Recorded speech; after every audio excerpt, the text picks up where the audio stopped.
So I was chilling in my hot tub and I thought to myself, this is quite relaxing. What could I do to make this more stressful? I decided it was time to try and tackle fitting the thermal cover around the sides. Even though I knew it would be a bit of a squeeze, since I was already in the hot tub, I thought surely that will make it easier. And I must be honest, I do love it when a plan comes together because it was a lot easier. I guess it helps that the cover itself is actually a little bit thinner than I was expecting it to be, and therefore it didn't actually take that much to slide it round the back. It took me a little while because I wanted to be quite gentle. I didn't want to have any risk of catching the cover or the actual hot tub itself. The trickiest bit was down here. There's a hole here and a bit of Velcro, and that goes round this tube. This tube is quite an important one because that's where all the bubbles come in. It's also the tube you use if you want to reinflate the hot tub if it's lost a little bit of its bounce. But since life is mostly about the challenges that you set yourself, I thought, why do this with two hands when I can do it with one hand and film with the other? I'm convinced that this is going to save me a whole bunch of money, so I'm really glad that I made the time to do this today. But it's also good for you because that means we get to play a little game. Let's make this interactive. Before I tell you how much it costs to run this hot tub per day, I want to give you an opportunity to run into the comments and tell me how much you think it is. But don't worry, I'm not going to keep you hanging. I will tell you later in the video. And then once I've worked out how much it costs with the cover on, we can work out what day in the future will be the day that I will break even on buying this cover. Here is my hot tub with its new coat on. And there, as you can see, is a lovely blob of paint that I got on it the other day. Look, my previous mistakes.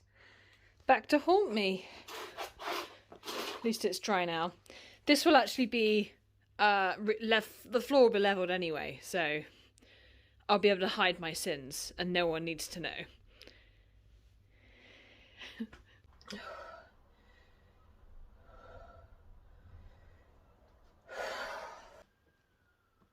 I've got a call in 10 minutes.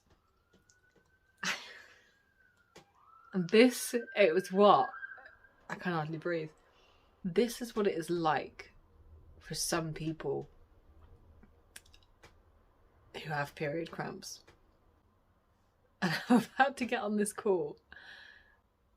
I think I might throw up. The number of times I've been in a meeting and felt like this at work, and you're just supposed to pretend that you're absolutely fine, and it's just so normalised that we're expected to take it in our stride. I didn't quite get to my point earlier when I filmed that, which is that I don't have to do that anymore. I sit and I think really often about the things that I really enjoy about being an entrepreneur and doing what I do now. A lot of it is really tough, but there's specific things that I really enjoy. Sleeping in, being able to work to my own time scale. I work really well in the evenings, not so much in the mornings. That doesn't fit with corporate life. And another thing is not having to sit in meetings in absolute agony. And I know that I'm not the only person who is expected to act like that when we're suffering, and it blows my mind. And I postponed my meeting. That was the important point in that. That's actually quite a big part of the context. I probably should have said that at the start. This here is my energy usage last week. £58.58, and I think that worked out about £8.50 per day or something in that region. The majority of this will be electric.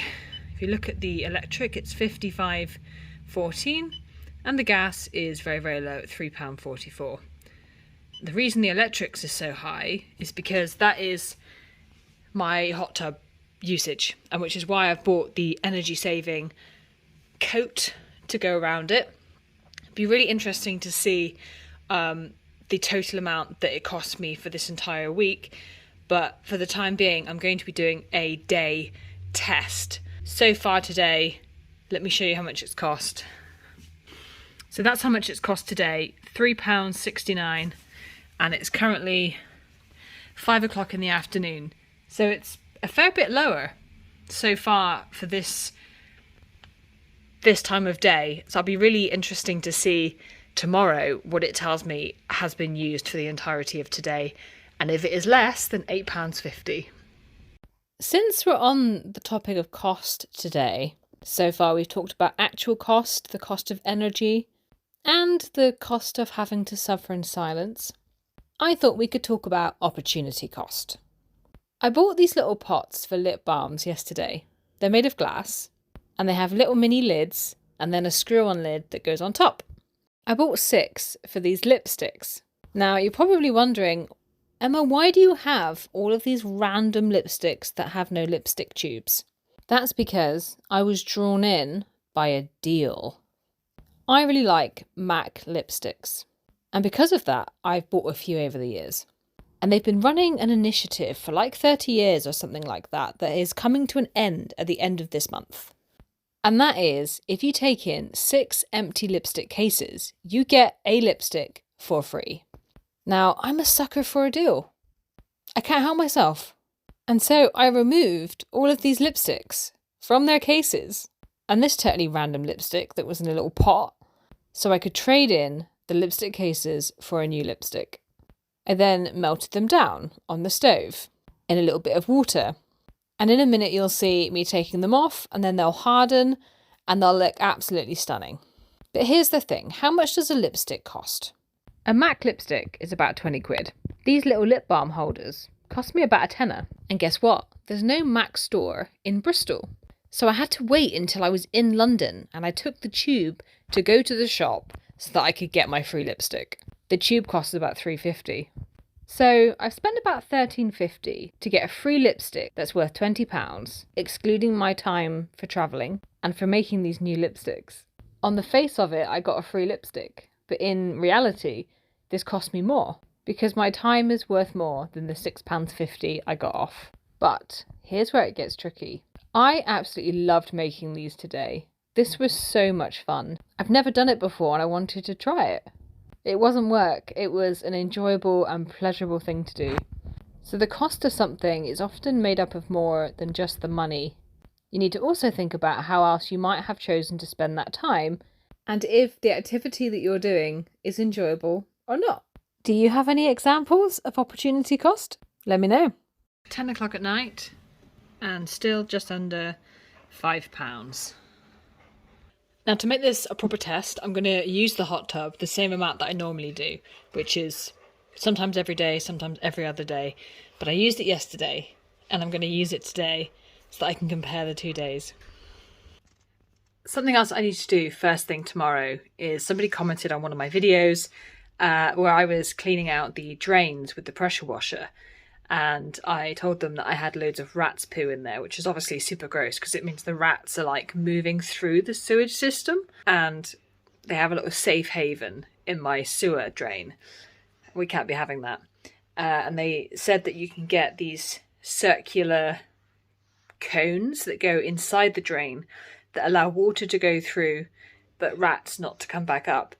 Now I want to buy one. I've got like a couple in my basket on the internet, but I don't know what size I need, so I actually have to open up the drain cover. I was going to do it tonight, but it's got pitch black and you won't be able to see anything if I film it, so I'm going to open that up with my trusty screwdriver, and first and foremost, if there's more rat's poo in there, I'll know that they're still visiting and there's still a problem, but I'll be putting one of these rat devices in anyway to stop them coming back. Measure it, make sure I get the right size, and then I will show you me installing that in case you have something similar in your house and you also want to install one to stop rats from living in your drains. I decided to film myself to see how long it would take to take off the lid and the extra thermal cover, because it's obviously a little bit of extra work to have to do both, but it really didn't take that long. And having the extra cover on top meant that there wasn't loads of water pooled on top. And don't forget to subscribe if you enjoy these daily vlogs. And check in tomorrow to find out how much did the hot tub cost with the new cover.